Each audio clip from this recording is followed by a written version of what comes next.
Railway batch में आप सभी का स्वागत है दोस्तों। इस बैच में हम लोग आदित्य रंजन सर की रेलवे मैथ्स बुक को सॉल्व कर रहे हैं, जहां पर अभी हमारा टॉपिक चल रहा है ट्रेन यानी कि रेलगाड़ी वाला चैप्टर चल रहा है, जिसके 3 क्लासेस ऑलरेडी हो चुके हैं, जिसमें हम लोग क्वेश्चन नंबर 33 तक कंप्लीट कर लिए थे।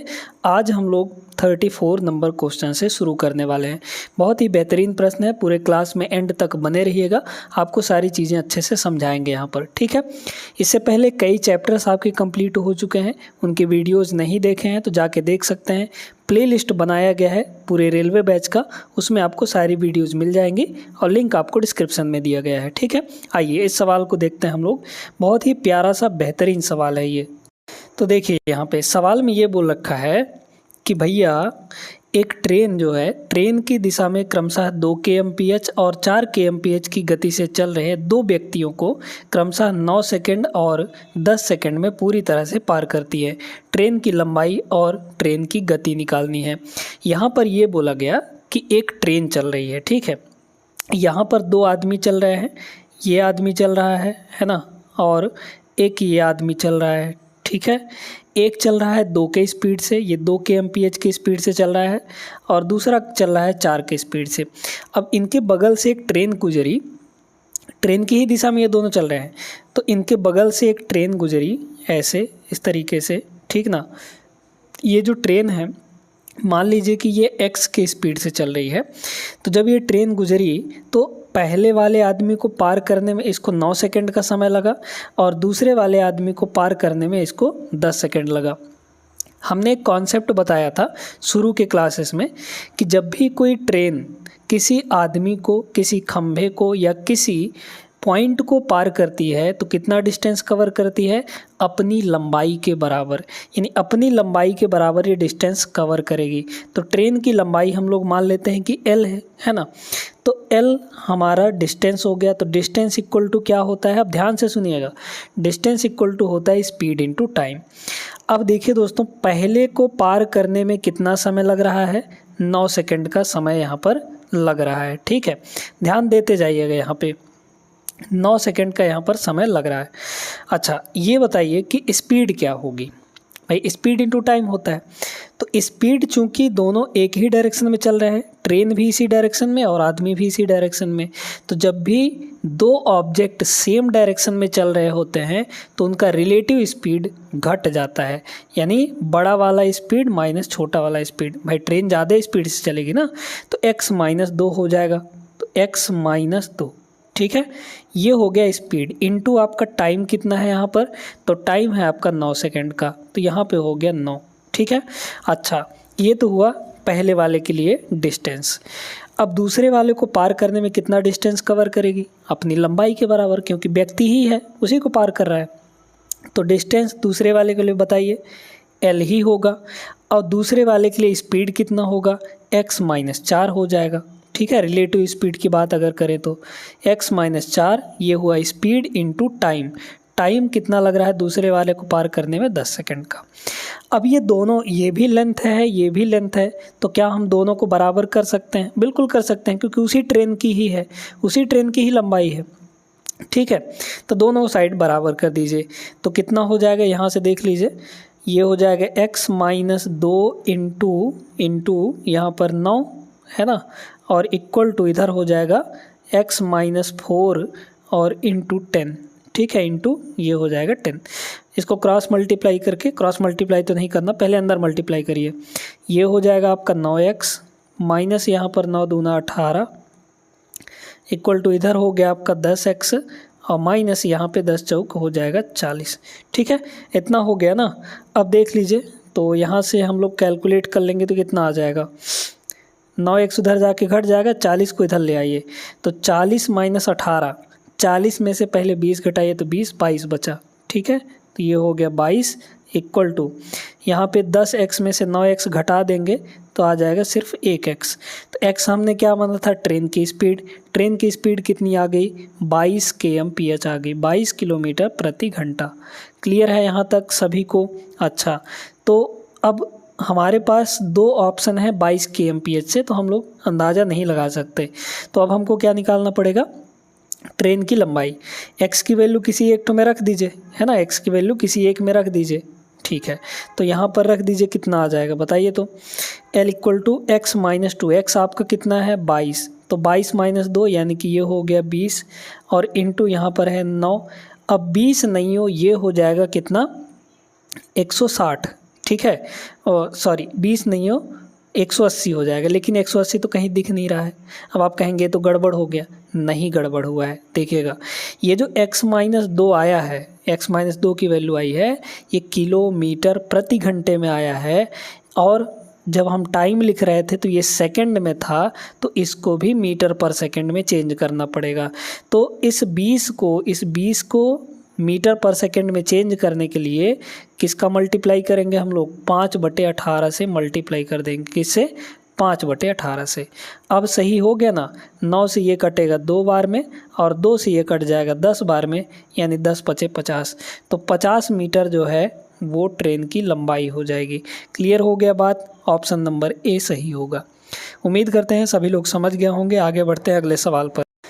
अगला सवाल देखिए दोस्तों, यहाँ पे बेहतरीन सवाल है। ये कह रहा है इसमें 75 मीटर लंबी एक ट्रेन ने विपरीत दिशा में 6 kmph की गति से चल रहे व्यक्ति को 7.5 सेकंड में ओवरटेक किया, यानी पार कर लिया। इसके बाद यह ट्रेन पहले व्यक्ति के समान दिशा में चलते हुए एक दूसरे व्यक्ति को पीछे छोड़ गई और उसे 6 सही 3/4 सेकंड में पार कर गई। दूसरे व्यक्ति का यहाँ पर स्पीड बतानी है, किस दर से यात्रा कर रहा है वो, ठीक है। बहुत ध्यान से समझिए इसको। यहाँ पर मान लेते हैं कि एक ट्रेन हमारी चल रही है, ये ट्रेन चल रही है इस दिशा में, है ना, किस स्पीड से नहीं पता हमको, हम लोग यहाँ पे x मान लेते हैं। इसके विपरीत दिशा में एक आदमी चल रहा है, किस स्पीड से, 6 kmph की स्पीड से, ठीक है।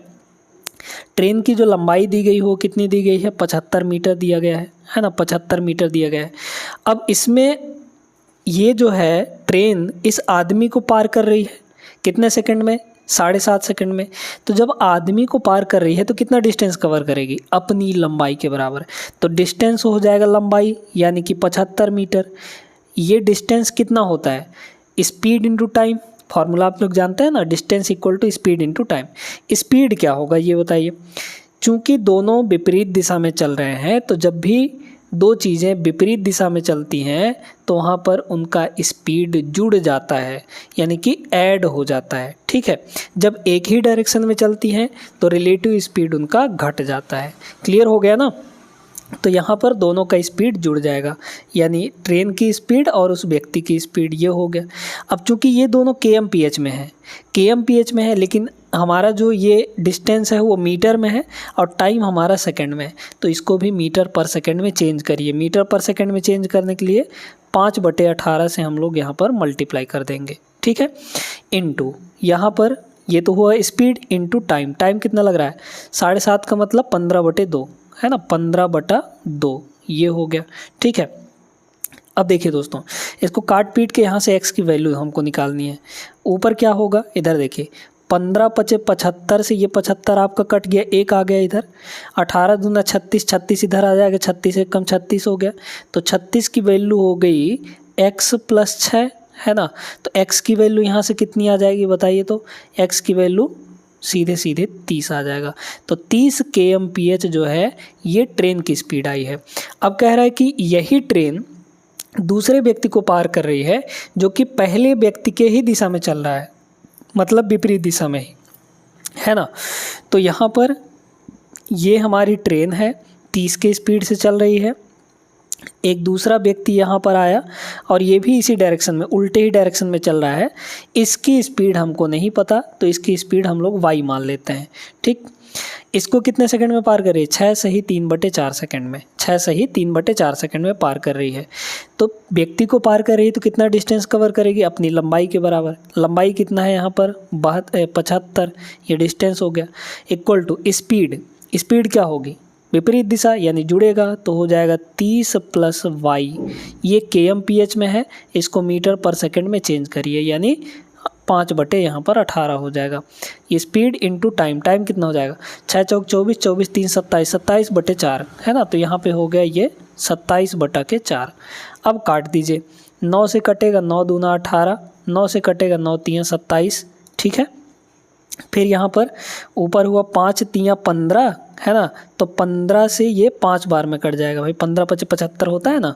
नीचे हुआ 8, इधर 2 चौके 8, 8 इधर आके गुणा हो जाएगा, तो 8 और इधर हो जाएगा आपका है ना 5, तो 8 पंचे ये हो गया 40, तो 40 बराबर हो गया 30 प्लस वाई, मतलब वाई आपका यहाँ से कितना आ गया 10 आ गया, तो 10 kmph जो है वो दूसरे व्यक्ति का स्पीड हो जाएगा।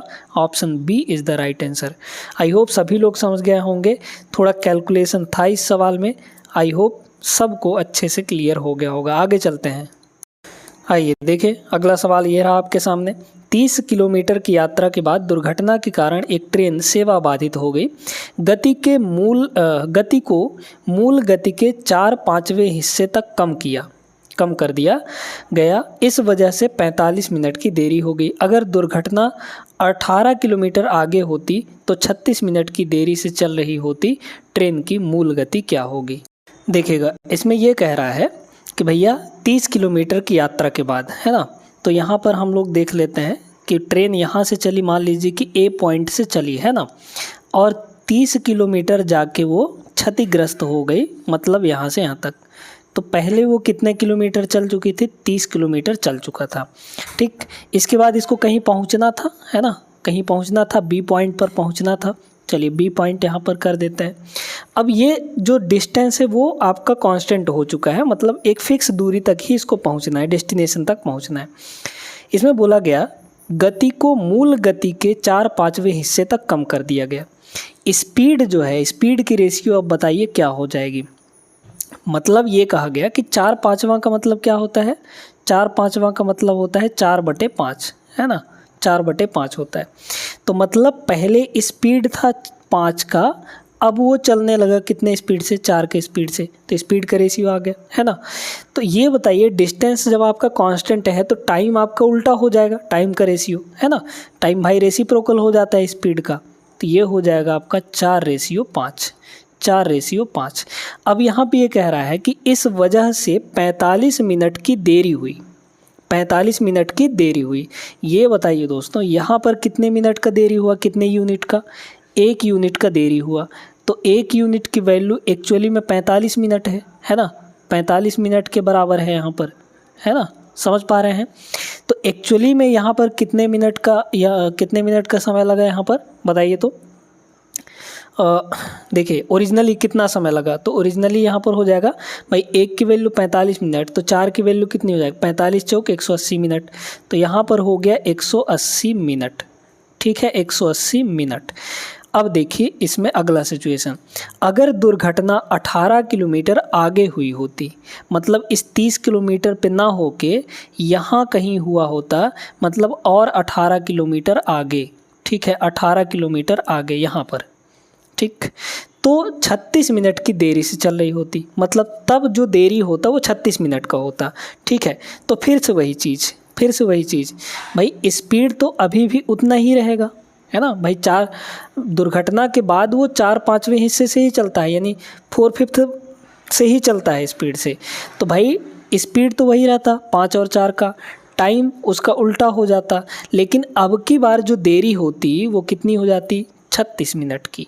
तो यहाँ पर देरी 1 यूनिट का हो रहा है, 1 यूनिट का, लेकिन एक्चुअली में देरी कितना बता रहा है वो यहाँ पर 36 मिनट का। तो 1 की वैल्यू यहाँ पर 36 हो जाती है ना, 1 की वैल्यू 36 हो जाती।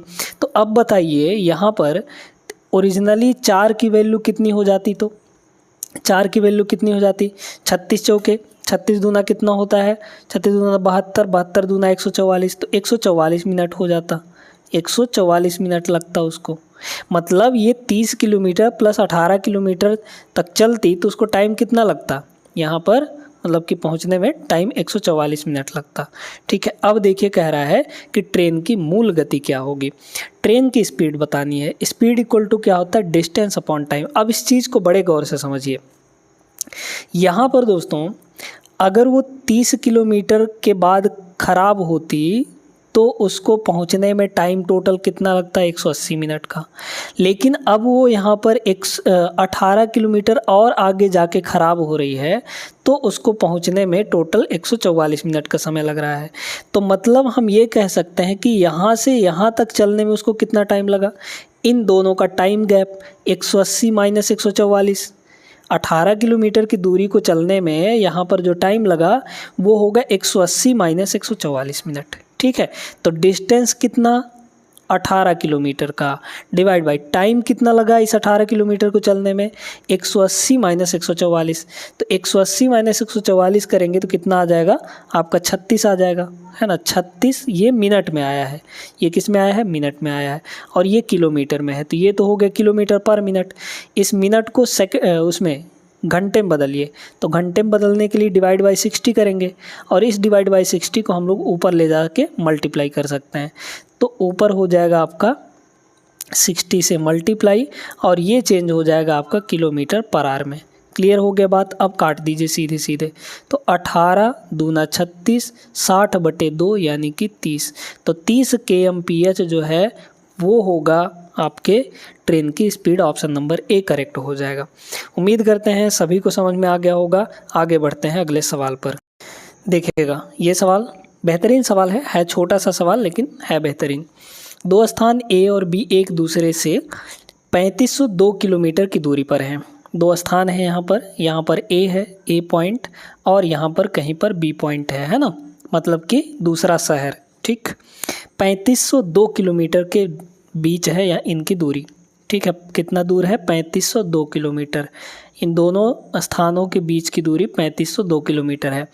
अब कह रहे हैं एक ट्रेन ए से बी तक जाती है। इधर से एक ट्रेन चली है ना, इधर से छुक छुक छुक छुक आगे कह रहा है उसमें, तथा उसी समय दूसरी ट्रेन बी से ए तक आती है। मतलब एक ट्रेन यहाँ से भी चली उसी टाइम पे बी से ए की तरफ। दोनों ट्रेनें 34 घंटों के अंत में मिलती हैं, मतलब 34 घंटे बाद वो मिली हैं, 34 घंटे बाद मिली हैं। यदि ए से बी तक जाने वाली ट्रेन दूसरी ट्रेन से 34 kmph अधिक गति से चलती है। ए से बी तक जाने वाली जो ट्रेन है वो दूसरी ट्रेन जो कि बी से ए की तरफ आ रही है उसके स्पीड से 34 kmph अधिक चल रही है। तो इसकी स्पीड हम लोग मान लेते हैं x, तो इसकी स्पीड कितनी हो जाएगी, इससे 34 अधिक, यानी कि x + 34 हो गया इसका स्पीड। ठीक है, तो तेज गति से चलने वाली ट्रेन की चाल निकालनी है, मतलब हमको ए से जो चल रही है उसकी स्पीड निकालनी है। ठीक है, देखिएगा दोस्तों, कितने घंटे बाद मिल रही है, 34 घंटे बाद। अब ये बताइए, दोनों एक दूसरे की ओर चल रहे हैं, मतलब विपरीत दिशा में चल रहे हैं ना, एक का डायरेक्शन इधर है, एक का डायरेक्शन इधर है, तो रिलेटिव स्पीड क्या होगा, जुड़ जाएगा। आप लोग जानते हैं कि टाइम इक्वल टू होता है डिस्टेंस अपॉन स्पीड। ठीक है, या फिर speed equal to distance upon time. तो स्पीड कितना होगा, चूँकि रिलेटिव स्पीड है ना, तो जुड़ जाएगा क्योंकि विपरीत दिशा में चल रहे हैं। तो जोड़ दीजिए दोनों के स्पीड, तो एक का स्पीड है x + 34 और दूसरे के स्पीड है यहाँ पर x, दोनों को हम लोग जोड़ दिए। Speed equal to distance upon time, दोनों के बीच में कितना डिस्टेंस है यहाँ पर, 3502, मतलब कि मिलने में वो कितना डिस्टेंस कवर करेंगे भाई, ये इधर से कुछ दूर चला, ये इधर से कुछ दूर चला और कहीं पे जाके मिल गए, तो दोनों कुल मिलाकर कितना डिस्टेंस कवर करेंगे, 3502 किलोमीटर ना, दोनों कुल मिलाकर। क्लियर हो गया, तो ये हो गया डिस्टेंस अपॉन यहाँ पर टाइम कितना है, 34 घंटे का, तो 34 यहाँ पर लिख दीजिए। ये kmph में, ये किलोमीटर में था और नीचे था हमारा क्या, घंटे में, तो ये सही है, मतलब कुछ करने की ज़रूरत नहीं है। ठीक ना, इसको 34 से काट सकते हैं क्या, यहाँ पे हो गया ये 2x बराबर, इधर देखिए 17 से अगर काट सकें इसको हम लोग तो काट सकते हैं, वैसे तो कटेगा नहीं है ना, 2 से पहले काट दीजिए, 2 से काटेंगे तो ये 17 हो जाएगा, 2 से इसको काटेंगे तो हो जाएगा यहाँ पर 17 है ना, 1 बचा, फिर यहाँ पर 10 हो गया, तो 2 पंचे 10 और 2 एकम 2, मतलब कि इतना डिवाइड बाई 17 हो गया। ठीक है, डिवाइड कर लीजिए इसको, तो हो जाएगा 17 एकम 17। ठीक है, 17 एकम 17, फिर बचा यहाँ पर कुछ नहीं तो 0 हो गया, 17 तियाँ 51 हो जाएगा, 103 हो गया और 34 जो है उधर जाके घट जाएगा, तो मतलब ये हो गया आपका 34। ठीक है, इतना हो गया। तो इसमें से 34 घटा दीजिए। ठीक है, तो इसको घटाएंगे तो कितना आ जाएगा, 3, यहाँ 13 में से 4 गया 9 और ये हो जाएगा 6। तो x की वैल्यू यहाँ से कितनी आ गई, 69 डिवाइड बाई 2। 69 डिवाइड बाई 2 कितना होगा भाई, 34 है ना, 34 दूना 35 दूना 70 हो जाता है, 34 दूना 68 और 0.5, तो 34.5 x की वैल्यू आ गई। पूछा क्या था, जो तेज़ गति से चल रही है उसकी चाल बतानी है। तेज़ गति से कौन चल रहा है, ये ना चल रहा है, तो इसकी चाल कितनी है, x + 34 है, तो x + 34 निकाल लीजिए, x + 34 हो जाएगा। तो इसमें 34 और जोड़ देंगे, x की वैल्यू कितनी है 34.5, अब प्लस यहाँ पर 34, बस 34 दूना 68, 68.5 इसका करेक्ट आंसर हो गया। सिंपल सा सवाल था, उम्मीद करते हैं समझ में आ गया होगा। 68.5 option number D is the right answer.